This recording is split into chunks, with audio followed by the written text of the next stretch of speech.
우리 하나님의 말씀 함께 봉독하겠습니다. 창세기 1장 26절부터 31절까지 말씀입니다.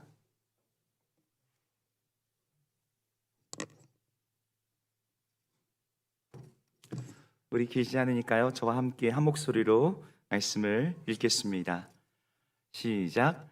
하나님이 이르시되 우리의 형상을 따라 우리의 모양대로 우리가 사람을 만들고 그들로 바다의 물고기와 하늘의 새와 가축과 온 땅과 땅에 기는 모든 것을 다스리게 하자 하시고, 하나님이 자기 형상 곧 하나님의 형상대로 사람을 창조하시되 남자와 여자를 창조하시고, 하나님이 그들에게 복을 주시며 하나님이 그들에게 이르시되 생육하고 번성하여 땅에 충만하라. 땅을 정복하라. 바다의 물고기와 하늘의 새와 땅에 움직이는 모든 생물을 다스리라 하시니라.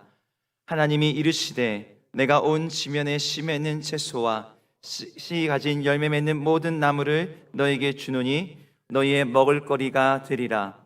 또 땅의 모든 짐승과 하늘의 모든 새와 생명이 있어 땅에 기는 모든 것에게는 내가 모든 푸른 풀을 먹을거리로 주노라 하시니 그대로 되니라.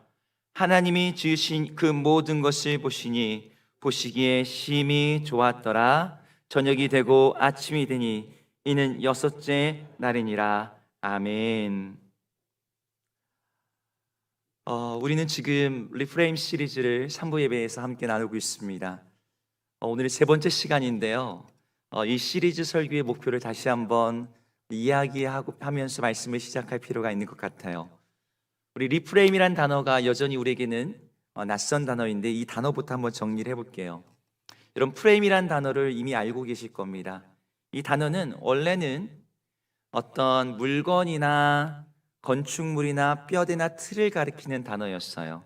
근데 이것이 정신 그리고 심리적 의미로 차용되면서 한 사람이 자신의 생각을 처리해 나가는 방식을 가리키는 단어로 그 의미가 확장되었습니다. 그래서 사람이 어떤 조건에 의해서, 인간의 몸이 무조건적인 반사가 있잖아요, 그죠? 무릎을 딱 치면은 이렇게 다리가 올라가듯이 인간의 생각 안에도 어떠한 단어, 언어, 상황이 접붙이면은 저절로 머리 안에서 특정한 생각의 프로세스가 진행이 되는 거죠. 이것이 프레임이에요. 특정 언어와 연결되어서 연상되는 사고의 체계. 그래서 아까 방금 화면에 나와 있는데요, 다시 한번 보여주시겠습니까? 우리가 보는 현상, 우리가 사는 일상, 우리가 서 있는 이 세상이 어떠한지에 대해서 우리가 보고 이해하고 반응하고 처리하는 우리 사고 방식을 프레임이라고 규정할 수 있어요. 좀 간단한 예를 들어서 여기 물컵이 하나 있는데요, 이 물컵 안에 물이 반쯤 있다고 합시다. 그런데 어떤 사람은 물이 반이나 남았네 라고 말하는 사람이 있는가 하면, 어떤 사람은 물이 반밖에 없나라고 말할 수 있습니다. 똑같은 물의 양을 보고 있으면서도 같은 현상, 같은 물건을 다르게 해석하고 다르게 표현하고 다르게 느끼는 거죠. 왜 그런가요? 서로 다른 프레임을 갖고 있기 때문이에요. 이것은 정치, 경제, 사회, 문화, 그리고 우리 일상의 모든 면에 있어서 모든 사람들에게 각각 형성되어 있어요. 이 프레임은 공부해서 생기는 건 아니에요. 그냥 내가 경험하면서 살면서 내 안에 저절로 만들어져 갑니다. 그런데 저희가 지금 시리즈 설교를 통해서 리프레임 하자고 하는데 도대체 뭘 하자는 걸까요? 우리 안에 나도 모르게 세워져 있는 그 프레임들, 그 틀, 내가 현상과 일상과 세상을 보고 이해하고 반응하고 처리하는 나만의 프로세스를 하나님의 말씀에 비추어서 다시 점검하고 재구성하자는 것이 이 리프레임 시리즈 설교의 목표입니다. 어떻게 그런 일이 가능할까요? 공부해서? 아니죠. 하나님의 말씀에 그런 능력이 있기 때문입니다. 우리 자신으로는 이 틀을 바꾸기가 너무나 어렵습니다. 왜냐하면 내 자신도 어떤 틀이 있는지 나의 생각을 온전히 다 알지 못하거든요. 이미 그것이 내 눈이 되어버렸어요. 이게 나의 생각이 되어버렸고 이게 내 자신이 되어버렸습니다. 그런데 복음의 능력이 있어서 우리 안에 또아리를 틀고 있는, 우리 안에 굳건히 자리 잡고 있는 세상으로부터 주입된 프레임들, 허황된 신화들, 거짓된 우상들을 폭로하고 무너뜨리는 힘이 복음 안에 있습니다. 이 복음을 우리가 만나고 복음을 이해할 때 우리는 우리가 당연하다고 생각해 왔던 것들에 대해서 의문을 제기하게 될 거예요. 우리가 자연스럽게 느껴왔던 것들 대신에 낯설고 불편한 진실을 맞닥뜨릴 수 있습니다. 혹은 그냥 모호함의 안개 속에 내버려 두었던, 그냥 속편했던 것들을 선명하게 내 일상 가운데 가져올 수도 있고, 이 과정 속에서 나름 적절한 거리를 유지하면서, 간격을 유지하면서 타협해 왔던 것들이 무너질 수도 있습니다. 하지만 이런 과정들이 리프레임 되는 필수적인 과정이에요. 성경에서 말하고 있는, 복음이 말하고 있는, 복음이 우리에게 제시하는 그러한 생각과 사고와 관점과 행동의 습관들이 우리 안에 자리 잡게 된다면 그것은 성경이 약속하고 있는 바로 그 풍성한 삶, 복된 삶을 바로 이 땅에서 우리로 살게 하는 힘이 있습니다. 바라건대 우리 청년 모든 분들이 이 시리즈를 그냥 지나가지 않으시고, 여러분들의 관점, 여러분들의 행동, 여러분들의 가치관은 물론이고 나의 삶의 비전과 어떤 나의 삶의 방향, 그 모든 것을 하며 말씀으로, 주의 복음으로, 그리스도의 영이신 성령님으로 리프레임하는 그런 시간 되시기를 주의 이름으로 축복합니다. 오늘 세 번째 시간의 주제는 창조와 타락이에요. 너무나 많이 알고 있는 이야기죠. 여러분, 동영상을 미리 보고 오셨으면 한 사람의 이야기를 이미 들으셨을 겁니다. 휴고라고 하는 사업가의 이야기예요. 콜롬비아 출신인 이 휴고라는 분은 어려서부터 사업가 기질이 많았고 사업이 자기 어떤 천직이라고 느꼈던 것 같습니다. 사업가가 되고 싶었어요. 그런데 이분이 캐나다로 이민 오면서 18살 때 예수 그리스도를 정말 깊이 영접하게 되었습니다. 그때 그의 마음속에 질문과 갈등이 일어났어요. 내가 원하는 삶은 사업가의 삶이고 그 사업의 세계는 아주 냉정하고 치열한데 과연 그 세계 속에서 내가 그리스도인으로서 살 수 있을까라는 질문이었습니다. 마음속에는 두 가지가 있는 거죠. 난 좋은 그리스도인으로서 예수 그리스도의 온전한 제자로서 하나님의 영광을 위해 살고 싶다라고 하는 마음이 있는가 하면은 나는 사업가가 되어서 나의 사업 영역에서 성공하고 싶고 나의 사업의 영역을 크게 일궈냈으면 좋겠다라는 그런 마음이 있는 거죠. 근데 이 둘 다가 가능할까라고 하는 그러한 질문 앞에서 이게 가능할 것 같지가 않은 거예요. 이 휴고라는 분이 달리기를 좋아하는데 산을 달리고 여기저기 달리면서 바위와 돌들 사이를 지나면서 계속해서 기도했어요. 하나님, 내 삶의 목적을 가르쳐 주십시오. 내가 어떻게 살기를 원하십니까? 이 질문은 내가 뭘 할까요? 라고 하는 진로와 직업의 질문이 아니었습니다. 세상에서 일을 하는데 요구되는 세상의 가치관, 세상의 프레임, 이렇게 해야 돼 성공할 수 있어 라고 말하는 그 세상의 여러 가지 많은 것들과 예수 그리스도를 쫓아가는데 내가 헌신해야 되고 순종해야 되고 하는 그 하나님의 프레임 사이의 갈등을 이분이 이미 알고 있는 거죠. 그 안에서 느껴지는 이 괴리감과 이질감을 어떻게 극복해야 되는지를 하나님께 질문하면서 기도했던 거예요. 여러분들도 이런 질문을 해본 적이 없습니까?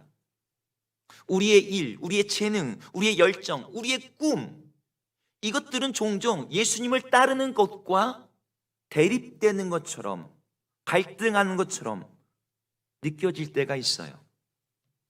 이 고민을 그냥 치열하게 하지 않고 그래, 일은 일이고 신앙은 신앙이지 라고 딱 영역을 구분해 놓고 살면 굉장히 간단하고 쉬워질 수 있습니다. 하지만 그것은 우리를 분열된 존재로 만들어요. 그런 인생은 결코 행복하지 않습니다. 이 질문에 대한 궁극적인 대답은 우리가 누구인지, 우리에 대한 하나님의 목적은 무엇인지를 아는 것에서부터 시작됩니다. 그리고 성경은 그 이야기를 창조의 이야기에서부터 출발해요. 오늘 우리가 다루고자 하는 주제는 창세기 1장에서 3장에 이르는 이 세 장에 걸쳐서 있는 이야기입니다. 이것은 세상을 이해하는 프레임 그 자체를 제공하는 이야기예요. 이 1장, 2장, 3장의 이야기에 제목을 붙이면 오늘 설교의 제목이 될 것 같아요. 창조와 타락. 간단히 말하면 세상이 어떻게 시작되었는지, 그리고 세상은 왜 이렇게 망가졌는지. 오늘 본문을 보면 하나님이 세상을 만드시고 사람을 만드셨어요. 이건 비단 성경만의 이야기는 아닙니다. 세상에 많은 신화들이 이와 비슷한 이야기를 해요. 창조에 대한 이야기. 메소포타미아 지역에 있는 길가메시 서사시라고 하는 그런 신화, 이집트의 신화들을 보면은 우주는 신들과 함께 생겨났대요. 그리고 신들을 위해 존재한대요.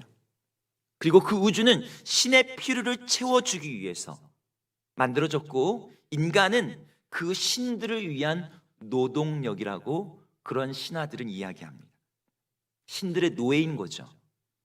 그런데 하나님의 창조 이야기는 아주 다른 이야기를 해요. 하나님이 자신의 필요를 위해서 인간을 만드신 것이 아니라고 말합니다. 오늘 30절을 한번 같이 읽어볼까요? 30절을 읽겠습니다. 시작.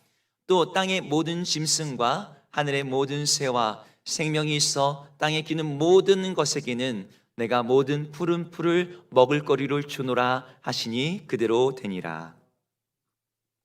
여러분, 여기 보니까 하나님이 창조한 땅과 세상, 그 풀들, 식물들이 창조물들을 위해서 만드셨다라고 말합니다. 그들을 위해서 주시기 위해서 그것들이 만들어졌다는 거예요.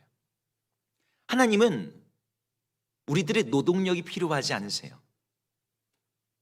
성경이 말하는 하나님의 속성 중에 하나는 하나님이 완전하시다는 것입니다. 하나님에겐 자족성이라고 하는 특성이 있어요. 우리처럼 뭔가를 먹어야 사는 존재도 아니고 누군가가 필요한 존재도 아니십니다. 삼위일체 하나님은 삼위 하나님 안에서 모든 것이 충족되어 있는 분이에요. 그래서 그분은 모세를 만나실 때 앙상한 떨기 나무에 임하시면서도 불구하고 그 나무의 목재를 불태우지 않고서도 영원히 불타실 수 있는 하나님이 우리가 믿고 아는 그 하나님이십니다. 그 하나님은 뭔가 필요해서 우리를 만든 것이 아니라 우리의 필요를 채워주시려고 우리를 만드셨다라고 성경은 얘기해요. 다른 점은 또 있습니다. 세상의 신화에서는 인간들은 신의 유희를 위해서 만들었대요. 신의 장난감, 놀이개거리인 거죠. 하지만 성경의 창조 이야기는 하나님이 사람과 세상을 보시기에 좋았다라고도 말하지만 동시에 세상의 신화는 도저히 상상할 수도 없는 이야기를 얘기합니다. 27절인데요. 27절 읽어보겠습니다. 시작. 하나님이 자기 형상 곧 하나님의 형상대로, 네, 하나님의 형상으로 사람을 만드셨는데 남자와 여자로 만드셨다라고는 이 구절, 여기에 굉장히 많은 의미들이 담겨져 있지만 저는 크게 두 가지만 여러분들하고 나누려고 합니다. 하나는 하나님이 사람을 만드실 때 하나님과 교제하고 소통할 수 있는 존재로 만드셨다는 거예요. 그리고 남자와 여자로 만드셨다. 삼위 하나님이 서로 사랑하고 서로를 즐거워하시듯이 사람 역시 서로를 즐거워하는 존재로, 사랑하는 존재로, 관계적 존재로 만드셨다는 거죠. 이 말 안에는 한 걸음 더 나가면 사람이 하나님의 즐거움을 위해 만들어졌다가 아니라 사람은 하나님을 즐거워하는 존재로 만들었다라고 하는 중요한 명제가 나옵니다. 우리가 잘 알고 있는 웨스터민스터 소유문답 1문이랑 사람의 죄에 관한 목적은 무엇입니까? 하나님을 즐거워하며 그분을 영화롭게 하는 것입니다. 그래요, 사람은 하나님이 놀이기거리로 만들어진 것이 아니라 하나님을 즐거워하도록 만들어졌어요. 하나님과 소통하고 하나님과 교제하고 하나님과 사랑하는 존재로 만들어졌다는 거예요. 그래서 이 창세기 1장의 이야기 속에서는 인간을 관계적인 존재로 표현하고 있어요. 크게 세 가지 관계가 나오는데, 하나님과의 관계죠. 하나님의 형상대로 지음받은 사람이 하나님과 막힘없는 소통을 할 수 있고 인격적인 사귐과 교제가 있는 관계. 그리고 사람과 사람 사이도 그래요. 벌거벗었으나 부끄러워하지 않은 관계, 서로에게 나의 살이요 뼈라고 말하며 사랑하는 그런 관계. 세 번째로는 사람과 하나님 만드신 또 다른 피조물들과의 관계였어요. 모습은 다르고 지능도 다르고 사는 곳도 다르지만 마치 한 가족이요 친족인 것처럼 서로를 위하는 존재로 그렇게 관계 맺게 하셨습니다. 하나님이 그런 사람을 만드시고 그들에게 복을 주시면서 명령하셨어요. 28절인데요, 제가 읽겠습니다. 하나님이 그들에게 복을 주시며 이르시되 생육하고 번성하여 땅에 충만하라. 땅을 정복하라. 바다의 물고기와 하늘의 새와 땅에 움직이는 모든 생물을 다스리라 하시니라. 여기 우리 마음에 걸리는 두 개의 단어가 있습니다. 정복하라와 다스리라. 그런데 이 말들이 의미하는 것이 세상의 이미지에 오염되어 있어서 그렇지만, 이 말을 성경적인 그 뉘앙스를 살려서 표현하면 한 단어가 나옵니다. 섬기라입니다. 아름다운 관계 속에서 하나님 만드신 이 피조 세계를 너희는 섬기는 역할과 사명을 받았다. 이것이 하나님이 사람에게 주신 복의 내용이었어요. 이런 관계 속에서, 이런 사명 속에서 사람은 우리가 평안이라고 번역하는 샬롬, 생명이 충만하고 행복하고 번성한 삶을 누리게 하셨습니다. 이 샬롬은 바로 이 하나님과의 바른 관계, 피조물과의 바른 관계, 사람 사이의 바른 관계 속에서 만들어지는 거예요. 그런데 이렇게 하나님 보시기에 좋은 세상에 죄가 들어왔어요. 아담과 하와가 먹으면 정령 죽으리라고 하셨던 선악을 알게 하는 나무의 열매를 따 먹었습니다. 그것을 먹는 순간 하나님 보시기에 좋았던 세상은 그 죄로 인해 오염되고 아름다움이 완전히 퇴색되었어요. 하나님께 지음받았다고 하는 그 피조성, 그 아름다움, 그 선함, 최고의 작가가 만든 최고의 작품이 더럽혀졌습니다. 최고의 예술가의 작품이라는 것만으로도 가장 고귀한 작품으로 인정받았던 세상과 사람이 이제 나뭇잎처럼 하찮은 것으로 가리지 않으면 안 되는 그런 부끄러운 것이 되어버렸어요. 이 타락이라는 사건을 이해하는 데 좋은 개념이 아까 나왔던 그 샬롬입니다. 하나님 만드신 모든 것들 안에 소외와 장애로 인해서 샬롬이 줄어들고 축소되었다는 거예요. 그 행복이, 그 평안이, 하나님과 인간이 원래는 소통하는 존재였는데 이제 서먹서먹한 존재가 되었어요. 사람이 스스로 독립적이고 스스로 성과학을 판단하는 도덕적 존재가 되려고 하고 스스로 세상을 뭔가를 만들려고 하는 창조적 존재가 되려고 하면서 하나님과 동등해지려고 하면서 관계가 깨어졌습니다. 자기를 부르신 하나님의 음성 앞에서 소통하는 대신에 숨어버렸어요. 사람과 사람 사이도 마찬가지죠. 서로를 소외시켰습니다. 무화과 나뭇잎으로 서로 옷을 만들었는데 이전까지는 벌거벗으나 부끄러워하지 않는 사이가 이제는 옷을 가리지 않고서는 서로를 대면할 수 없는 사이가 되었습니다. 서로를 탓하고 손가락질하고 권력을 놓고 싸우는 사이가 되어버렸어요. 더 나아가서 사람은 모든 피조물들과 피조 세계와도 관계가 틀어졌습니다. 동물들은 사람으로부터 도망쳐요. 땅은 더 이상 인간과 협력하지 않습니다. 인간의 모든 일은 힘든 노동이 되어버렸고 태어나서 흙으로 돌아갈 때 비로소 그 노동이 끝나는 비참한 삶이 되었습니다. 사람은 더 이상 샬롬을 만드는 존재가 되지 않는 거예요.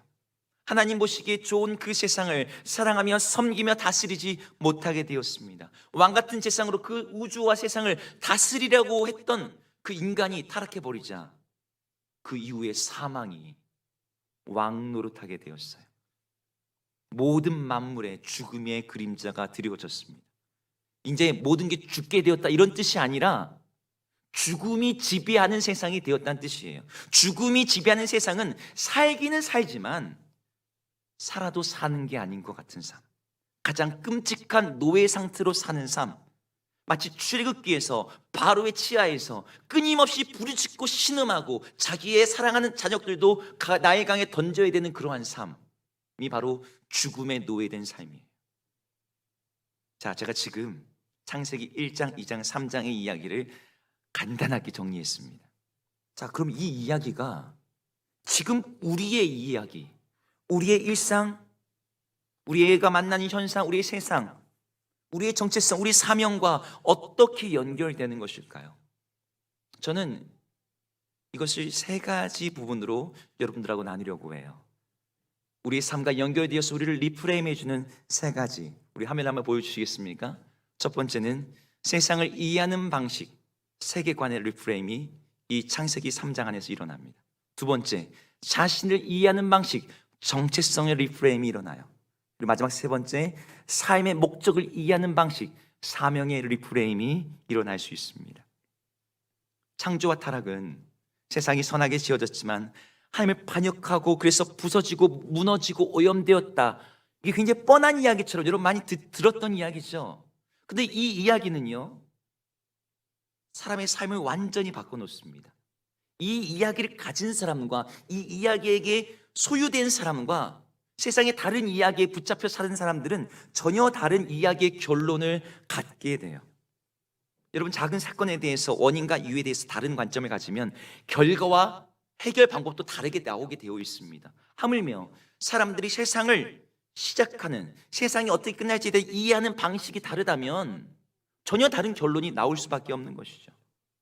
우리가 어떤 이야기의 맥락 속에 우리 자신을 두느냐에 따라서 우리의 정체성, 우리 존재의 가치가 달라지는 거예요.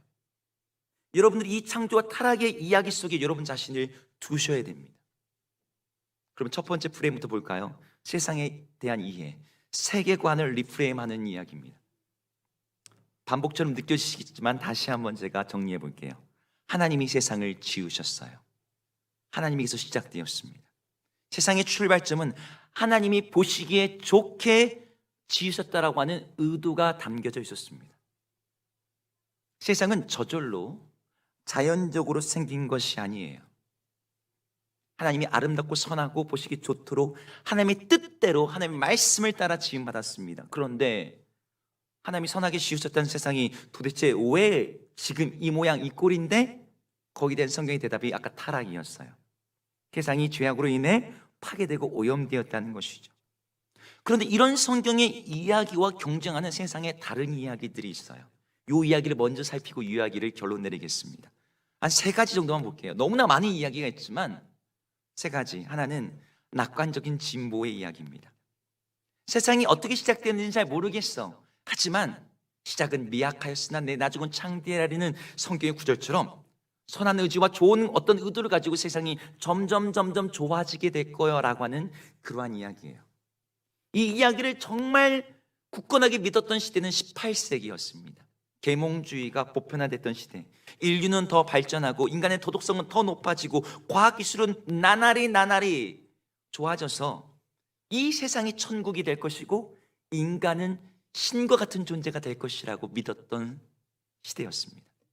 더 좋은 교육, 더 좋은 시설, 더 많은 생산, 더 많이 버는 돈, 그러면 우리 인생과 우리 삶은 더 좋아지게 될 거야. 그런데 이 진보의 낙관적인 이야기는 타락의 문제를 해결하지를 못해요. 아무리 돈이 많아져도, 아무리 좋은 교육을 받아도, 아무리 과학기술이 발달해도 인간 안에 들어와 있어서 우리 존재 자체가 되어버린 죄를 원시인 분리기 마냥 분리해내지를 못하는 거예요. 계몽주의가 믿었던 유토피아의 미래, 그 진보의 미래는 20세기 일어났던 두 번의 세계대전과 인류사에 전혀 없던 인종학살이라고 하는 그러한 아주 참혹한 사건들을 통해서 그 이야기가 가짜였구나라는 것이 드러났습니다. 세상에 필요한 것은 진보가 아니에요. 이 세상이 더 나은 사회가 되는 것이 필요한 것이 아닙니다. 세상에 필요한 것은 구원입니다. 이따 창조와 타락의 이야기에서 다시 한번 나눌 거예요. 어떤 한 나라가 강하게 지배하는 그런 제국이 필요한 것이 아니라 하나님이 오직 사랑과 평화로 다스리는 그 하나님의 나라가 필요한 거죠. 진보가 아니라 이 세상에 필요한 것은 회복이고 구원입니다. 성경이 이와 경쟁하는 또 다른 세상의 강력한 이야기는 자연 발생의 진화 이야기입니다. 진보 이야기랑은 조금 달라요. 세상에 아무 이유도 없이, 아무 목적도 없이 그냥 자연적으로 만들어졌다. 그것이 빅뱅이든 무엇이든 인격적인 신에 의해 존재하는 어떤 그런 것이 없다는 것이죠. 그런데 그 세계에 왜 이렇게 문제가 많으냐? 세상이 지금 진화되고 있기 때문이라는 거예요. 적자생존, 양육강식, 피치 않게 죽고 죽이고 빼앗고 자기 보존과 종족의 유지를 위해서 모든 생명체는 그 무엇이든 하게 되어 있고 진화의 과정에서 이것은 필연적인 거야. 이 문제에 대한 해결책은 뭐예요? 오직 시간이에요. 진화가 일어나도록 내버려 두는 거죠. 인간 사회에서 돈 많고 강한 자가 약한 자를 괴롭히든 어쨌든 이 진화의 세계관에서는 그것은 진화의 과정이고 어쩔 수 없는 필요악인 것이죠. 모든 게 인류가 진보할 수 있다면, 진화할 수 있다면 모든 게 가능하고 모든 일이 허용됩니다. 마지막으로 비교할 이야기는 이원론의 세상을 말하는 세상의 많은 종교들의 이야기예요. 세상에 두 가지 차원이 있다고 말하는 거죠. 혹은 더 많은 차원의 이야기도 합니다. 멀티 유니버스라고 해서. 이런 사고방식은 보통 지금의 세상은 더럽고 악하고 추하다라고 말해요. 그래서 이 세상을 떠나서 다른 세상, 다른 차원으로 이동을 해야 된다는 거죠. 그 다른 세상은 각 종교가 말하고 있는 구원의 내세입니다. 이 차원 이동에 필요한 것은 그 각 종교가 요구하는 신앙심이든 선행이든 아니면 돈과 권력이든 간에 이 세상을 초월하고 떠날 수 있는 뭔가가 필요하다고 말해요. 우리 기독교 안에도 이런 식의 사고방식이 어느 정도 들어와 있죠. 죽어서 가는 천국 개념이 그렇습니다. 하지만 성경은 하나님이 세상을 선하게 창조하셨다고 말해요. 하나님이 창조하신 세상은 좋았어요. 선하게 만드셨으니까요. 그것은 진보가 필요 없는 미완성 작품이 아니었습니다. 하지만 그 세상에 죄가 들어오면서 달라졌어요. 좋은 세상이 나쁘게 되었고 선한 세상에 악한 것들이 자라났습니다. 애초에는 씨 맺는 채소와 열매 맺는 나무들이 자라던 땅에 이제 엉겅퀴와 가시덤불이 나기 시작했어요. 이것이 성경이 바라보고 있는 세상이에요.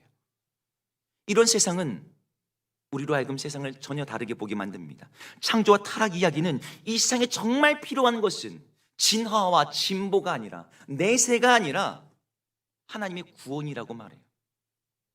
엉겅퀴와 가시덤불을 없앨 더 좋은 제초자가 필요한 게 아니에요. 더 많은 열매, 더 좋은 열매를 맺게 할 더 좋은 비료와 영양분이 필요한 게 아니에요. 창조와 타락의 이야기는 그냥 우리 몸에 좀 상처 났으니까, 이 지구 땅에 조금 환경 오염이 일어났으니까 거기다 밴드 붙여주는 그런 정도가 아니라 우리 뼛속까지, 우리 피까지 다 오염되어 있기 때문에 우리 뼈를 갈지 않으면 골수 이식을 하지만 안 되는 그런 상태를 말하는 거죠. 아까 말했던 그 엉겅퀴와 가시덤불의 비유를 가져온다면 땅 자체가 근본적으로 회복되고 샬롬이 임해야 되는 거예요. 그래서 하나님이 이스라엘 백성들을 가나안 땅에 들어가게 하실 때 땅을 안식하게 하는 명령을 계속 내리셨던 거죠. 이렇게 하나님이 땅 가운데, 세상 가운데 이루시는 이 새로운 창조 회복을 우리가 잘 알고 있는 성경의 단어가 구원이라고 말하는 것입니다. 성경의 세법가는 세상에 구원이 필요하다고 말해요. 세상의 피조물 모두에게 우리 안에 들어와 있는, 우리 안에서 우리를 죽음의 지배 가운데 살게 하는 그 죄로부터, 악으로부터 구원할 하나님의 역사가 필요하다고 말합니다. 이것이 성경이 말하고 있는 세상의 이야기예요. 하나님이 선하게 지으셨지만 타락으로 말미암아 죽음의 지배 가운데 있어서 하나님의 구원과 회복을 간절히 기다리고 있는 세계가 바로 우리가 지금 살고 있는 세상입니다. 창조와 타락에는 두 번째, 우리 자신에 대한 이해를 줍니다. 앞서 말했듯이 고대의 다른 신화들과 달리 하나님의 창조는 사람이 하나님의 필요에 의해서 만들어진 존재가 아니라고 말해요. 창조는 우리에게 인간의 가치가 필요에 있지 않다라고 말합니다. 인간의 존엄성은 얼마큼 그 사람이 능력이 있는지, 얼마나 그 뭔가를 잘하는지, 돈을 많이 버는지, 잘생겼는지 여기에 달려있지 않다라고 말합니다. 창조는 뭘 말해요? 인간의 가치, 인간의 존엄성은 하나님의 형상이 그 안에 있다는 것 자체로 사람을 하나님이 만드셨다라고 하는 작가가 누구냐에 달려있다라고 말합니다. 이 속에서 돈 버는 능력, 일하는 능력, 이런 것들은 우리가 얼마나 세상에 필요한 존재인가, 이런 것들은 세상에서 우리에게 말하는 정체성의 한 부분일 수 있지만 성경이 말하고 있는 우리 자신에 대한 시각은 아닙니다. 성경은 사람을 도구로 보지 않아요. 사람의 필요와 능력과 은사를 보지 않습니다. 그 스펙과 가진 것으로 파악하지 않아요. 하나님의 형상으로 자기 자신을 보고 타인을 보는 시각으로 리프레임하게 합니다. 앞서 말했던 진보와 진화의 그리고 이원론의 세계관은 인간의 정체성을 다르게 말하죠. 그 세계관에서는 인간의 정체성은 그 능력이 있어요. 그 진보에 달려 있어요. 그 진화됨에 달려 있어요. 어떻게 그 종교에 얼마큼 충성하느냐에 내세의 세계가 달려 있죠. 역사 속에서 이러한 것들이 믿었던 사람들이 일으켰던 수많은 파국의 역사들이 있죠. 독일의 군국주의 정당 나치가 대표적입니다. 게르만 우월주의라는 인종차별 이 세계관에 사로잡혀 있던 그들은 자기 민족이, 게르만 민족이 인류의 미래이자 세상의 구원자라고 여겼습니다. 게르만족의 위대함을 말하면서 장애인들 가치가 없어, 집시들 추악하고 더러워, 유대인들 쥐새끼와 같아. 그리고 그들을 다 가스실로 보냈어요. 그렇게 인종을 청소하면서 우월한 게르만 민족끼리만 결혼하고 그렇게 우성 유전자만 다음 세대에 전수하면 인류는 진화할 것이고 세계는 진보할 것이다라고 하는 원대한 비전을 가지고 있던 게 나치입니다. 그냥 인간 정신 이상자여가지고 사람들을 그렇게 죽인 게 아니었어요. 그런데 이런 식의 사고방식이 나치에만 들어있는 게 아니죠. 우리가 사는 사회에, 기업에 얼마나 팽배해 있습니까? 대표적으로 기업이 그래요. 기업은 이윤을 목적으로 하기에 사람을 철저하게 능력과 효율로 평가합니다. 하위 30%는 언제나 해고 대상자예요. 앞으로 시대는요, 로봇이 인간의 육체 노동만이 아니라 정신 노동의 많은 부분도 감당하게 될 겁니다. AI는 모든 분야에서 이제 필수적인 존재가 돼요. AI가 인간을 해킹하고 인간의 고유한 정신의 어떤 노동까지도 가지게 되는 것을 넘어서 인간이 할 수 없는 일도 하게 됩니다. 인간이 갖지 않은 능력들, AI는 대표적으로 연결성과 업데이트라고 하는 능력을 갖고 있어요. 인간은 개별자이기 때문에 서로 연결되어 있어 모두가 최신 상태로 유지되지 않거든요. 하지만 컴퓨터는 하나의 탄력적인 네트워크 안에서 통합되어 있습니다. 인간이 더 이상 필요하지 않은 시대가 앞으로 옵니다. 생산자로서도 뿐만 아니라 소비자로서도 인간이 물건을 살 필요가 없어져요. 필요성이 없는 인간은 어떻게 될까요? 필요가 없는 거죠. 가치가 없다고 여겨지는 거죠. 요즘에 많은 사용하는 단어 중에 충이라는 단어가 있어요. 식충, 맘충, 급식충. 이 충이 뭐예요? 벌레라는 뜻이죠. 사람한테 벌레라고 부르는 거예요. 근데 이렇게 충이라고 하는 단어가 뒤에 붙는 대상이 대부분이 어떤 사람이냐면 사회에서 돈을 못 버는 사람에다가 뒤에다가 붙입니다. 사람으로서의 가치가 없다는 거예요. 돈을 못 벌면. 기술 문명이 발달하는 사회에서 사람은 점점 세상의 환경과 변화에 무관해집니다. 그 쓸모에 있어서 무용해집니다. 그 가치에 있어서 무의미한 존재가 되어버려요. 앞으로 이 세상에 어떠한 경제 모델도 정치 모델도 인간의 가치와 필요성을 온전하게 논리적으로 지원해주고 실질적으로 유지하게 할 그런 시스템이 아직까지는 없습니다. 이런 사회에서 사람의 정체성을, 그 사람이 하는 일, 그 사람의 필요 가지고 규정한다고 할 때 사람은 언제나 한계에 부딪히죠. 이제 일 가지고 안 되니까 성으로 자기의 정체성을 규정하려고 합니다. 나는 게이야, 레즈비언이야, 트랜스젠더야, 양성애자야. 돈으로 날 규정하려고 해요. 나는 상위 계층이야. 진보냐, 보수냐, 중도냐, 정치적으로 자신의 성향을 규정합니다. 자기가 응원하는 축구팀, 맨체스터 유나이티드냐, 첼시냐, 리버풀이냐로 자기의 정체성을 규정해요. 성, 돈, 정치 성향이나 응원하는 팀이 여러분의 존재를 규정하고 여러분이 어떠한 존재인지를 말해줄 수 있습니까? 물론 어느 정도 말해줄 수 있죠. 제가 예전에 읽었던 책 중에 조치훈 구단, 바둑으로 일가를 이룬 분의 책이 있어요. 누구도 하지 못한 업적과 성취를 이뤘습니다. 최고의 경기에서 질비한 고수를 다 꺾고 어마어마한 기적같은 우승을 몇 번이나 일으켰어요. 근데 그분이 바둑을 다 하고 자신의 평생을 바둑에 했는데 스스로에게 질문한 거예요. 바둑이 뭐길래 나는 이 바둑에 나의 인생을 다 이렇게 쏟아부었을까? 이 검은 돌, 흰 돌로 하는 게임이 뭐라고 나의 인생을 여기다 그렇게 쏟아가면서 나의 인생을 살았을까? 이 질문 앞에 그분의 대답은 이거였습니다. 나에게는 의미가 있으니까. 저는 그 말을 읽는데 참 마음이 안타까웠어요. 세상에서 자신의 삶을 모두 바친 것들이 이와 비슷합니다. 자기에게는 의미가 있어요. 하지만 그건 자기 만족일 뿐이죠. 하지만 창조와 타락의 얘기는 우리 자신을 넘어서는 더 큰 이야기로 우리들을 초대합니다.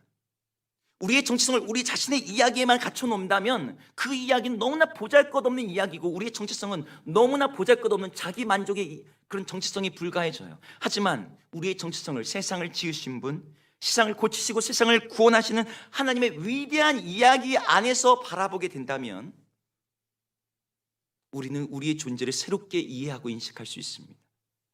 우리의 정체성은 세상을 만드시고 세상을 구원하시는 그 하나님이 우리를 어떻게 부르시냐에 따라 달라집니다. 하나님이 우리를 너는 내 백성이다라고 부를 때 우리는 하나님의 백성이라고 하는 정체성을 얻게 돼요. 세상의 노예였던 이스라엘 백성들에게 하나님이 하나님의 군대가 애굽에서 나왔다라는 그 말씀을 통해서 군사훈련 한 번 받지 않았던 그들이 하나님의 군대로 자신의 정체성을 삼게 되었습니다. 매일매일 범죄하고 죄짓고 있지만 하나님이 우리를 성도라고 부르실 때 우리는 하나님 앞에 거룩하게 구별된 자로서 새로운 정체성을 받게 되는 거예요. 창조와 타락의 얘기는 바로 우리에게 이러한 새로운 정체성을 줍니다. 좀 시간이 지났지만 세 번째 이야기를 마치겠습니다. 창조와 타락은 세계관과 정체성과 더불어서 우리 사명에 대해서, 우리 삶의 의미에 대해서 말해줍니다. 오늘 이야기를 시작할 때 나왔던 그 휴고라는 분의 이야기와 직접 연결되는 부분이에요. 사람들은 시작이 없는 처음과 끝이 없는 나중 사이에서 살고 있어요. 어떻게 시작되었는지도 모르고 어떻게 끝이 날지도 모르는 상황에서 단지 지금 어떻게 살 것인지를 고민합니다. 그러다 보니까 그들에게 의미 있는 것은 지금 당장의 생존 그리고 즉각적인 만족이에요. 그래서 일을 해도 그 일의 목적은 먹고 살기 위한 생존과 잘 먹고 잘 산다고 해도 자기 만족인 것이죠. 하지만 창조 타락 이야기는 우리의 삶의 목적을, 우리의 사명과 소명을 새로운 차원으로 환기시켜 줍니다. 그냥 적자 생존과 같이 동물적인 본능과 의지를 따라 사는 것이 아니라, 자기 만족과 자기 위안을 따라 사는 것이 아니라 온 세상을 위하여 영원까지 이어지는 아주 의미 있는 소명의 삶을 우리로 살게 한다는 것이죠. 우리에게 주어진 사명이 무엇인가요? 창조의 이야기 속에서는 세상을 섬기라는 것이 우리의 사명이에요. 하나님이 지으신 우주를 다스리는 일, 하나님이 맡기신 세상을 왕으로 통치하며 제사장으로서 하나님의 세상을 중재하는 일, 이것이 창조가 우리에게 말해주는 일이에요. 타락이 우리에게 말해주는 이야기는 무엇입니까? 하나님이 이 세상을 구원하시고 계시고 회복하고 계시는데 바로 그 일이 너희들이 나와 함께 해야 될 일이라고 우리를 부르시는 거예요. 복음주의 기독교가 가지고 있는 문제가 이렇다고 합니다. 타락에서 시작한다는 거예요. 원래 창조에서 시작되는 타락의 출발점인 것처럼 시작해요. 우리가 죄를 지었어, 타락했어, 그래서 구원이 필요해. 그래서 타락한 세상에서 우리가 할 일은 그저 천국에 갈 때까지 견디는 거야 라는 신앙생활을 하는 거죠. 근데 하나님의 창조의 이야기를 놓치면, 여기서 출발하면 그런 신앙생활이 될 수 있어요. 여러분, 노아가 홍수라고 하는 침반 앞에서 방주 안에 있었습니다. 그때 만약 그가 타락의 관점만 가지고 있었다면 그저 그 시간을 그 배 안에 있는 짐승들 똥이나 치우고 악취나 참아내는, 그래서 이 물이 가라앉으면 나도 구원받겠지, 그 정도로 생각하면서 그 시간을 보냈을 거예요. 하지만 창조의 관점에서 만약에 노아가 그 시간을 바라봤다면 노아는 단지 똥이나 치우고 동물 먹이나 주는 시간이 아니라 하나님이 이 생명들을 구원하시는 그 일에 내가 지금 쓰임받고 있구나, 하나님이 온 세상을 다시 한번 새롭게 재창조하는 일에 하나님이 나를 사용하시고 계시는구나 라고 하면서 그 시간을 다른 관점으로 보게 되었을 겁니다. 우리에게 필요한 것이 바로 그것이죠. 우리에겐 이 시각이 필요합니다. 하나님이 세상을 창조하시고 이 세상을 회복하고 계시는데 그 하나님의 일에 함께 하는 것이 바로 우리의 일이라는 거예요. 그리스도인의 직업과 일은 세상과 다르지 않습니다. 하지만 그리스도인의 일의 목표와 가치와 영광은 차원이 달라요. 우리는 우리가 하는 일을 통해서 하나님이 창조하신 세상을 섬길 뿐만 아니라 하나님이 회복하시는 구원의 일에 동참하고 있기 때문이에요. 저는 제가 처음에 목사가 되었을 때 목사의 일은 이런 거라 생각했습니다. 교회와 성도를 섬기는 일, 그게 내 일이지. 그런데 말씀을 알아가고 복음을 이해할수록 나의 사명을 새롭게 이해하게 됐어요. 교회와 성도를 섬기는 일이 아니라 교회와 성도로 하여금 하나님과 세상을 섬기도록 하는 일이 바로 목사의 일이구나. 여러분의 일도 마찬가지입니다. 여러분들의 일은 여러분들이 회사를 섬기는 일, 여러분의 가정을 섬기는 일, 여러분의 어떤 직업적인 성취를 섬기는 일이 아니라 그것을 통해서 하나님과 세상을 섬기는 것이 바로 여러분들의 일인 거예요. 이 콜롬비아의 사업가 휴고와 같은 고민이 저에게도 있었습니다. 내가 어떻게 해야 되지? 대학교 4학년 졸업학기 때, 전학기까지 제가 장학금을 받으면서 학교 다녔어요. 졸업학기 때 학사 경고를 받았습니다. 이 고민이 너무 심했거든요. 내가 어떻게 살아야 되지? 이 질문을 가지고 하나님 앞에 씨름할 때 첫 번째 대답이 내가 잘하고 내가 좋아하는 일을 하자. 근데 뭔가 아쉬운 거예요. 그것만으로는 내 한 번뿐인 인생이 뭔가 아쉬워. 6개월 동안 기도하고 씨름할 때 하나님이 주셨던 두 번째 대답이 하나님의 영광을 위해 살라는 것이었어요. 근데 그 영광을 위해 살라는 것도 너무나 막연했는데 제가 이 시리즈를 다시 한번 보면서 이 영광에 걸맞는 단어들을 다시 한번 제 안에서 정리하게 되었습니다. 하나님이 일하고 하나님이 창조하신 이 세상을 섬기고 주님의 그 구원의 일에 동참하는 것, 그것이 바로 내가 살아야 될 삶이라는 것. 말씀을 정리합니다. 여러분, 교회당을 짓는 사람들의 이야기를 들어보셨을 겁니다. 3명의 사람들, 한 사람에게 물었어요. 뭐 하고 있냐 했더니 먹고 살기 위해서 일하고 있대요. 막노동 안 하려면 공부 열심히 해, 뭐 능력 있어야 돼, 이런 교훈을 주는 그런 얘기를 합니다. 두 번째 사람, 나는 벽돌 기술이 있어요. 이 건물에서 아주 중요한 벽돌 쌓기를 제가 하고 있죠. 자기의 은사에 집중된 대답이었습니다. 근데 마지막 사람은 이렇게 대답합니다. 제가 무엇을 하고 있냐고요?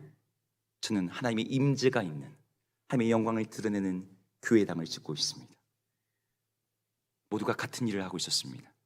일은 다르지 않았어요. 하지만 한 사람은 그저 생존을 위해서 일했고 다른 한 사람은 자기 만족과 자기의 능력을 위해서 일했다면 마지막 사람은 영원까지 의미 있는 오늘을 살고 있었습니다. 하나님이 창조하신 세계, 그 세상을 만드실 때 창세기 1장에서 계속해서 반복되는 이야기는 이것입니다. 하나님 보시기에 좋았더라. 저녁이 되고 아침이 되니 이는 첫째 날이니라, 둘째 날이라. 저는 우리 모든 청년들과 예수비전교회 성도님들의 삶이 바로 이런 삶이 되었으면 좋겠어요. 매일매일이, 하루하루가 하나님 보시기에 좋았더라고 하는 그런 하루하루. 어떻게 그 일이 일어납니까? 우리의 일상이 주님의 그 창조의 섬김에 동참한다면, 주님의 그 세상을 구원하시는 그 구원의 일에 동참한다면, 하나님이 창조하신 그 의도대로 서로를 사랑하고 하나님의 말씀과 뜻에 순종하면서 내 자신을 주님께 드리고자 한다면 우리의 하루, 우리의 일상, 우리의 직업은 하나님께서 보시기에 좋았다라고 하셨던 것처럼 바로 그 창조의 날들, 새 창조의 날들, 구원의 날들이 될 줄로 믿습니다. 여러분의 일상과 소명이 바로 이 창조의 복음 이야기 속에서 하나님 보시기에 좋았다라고 하시는 그런 매일의 날들이 되기를 주의 이름으로 축복합니다.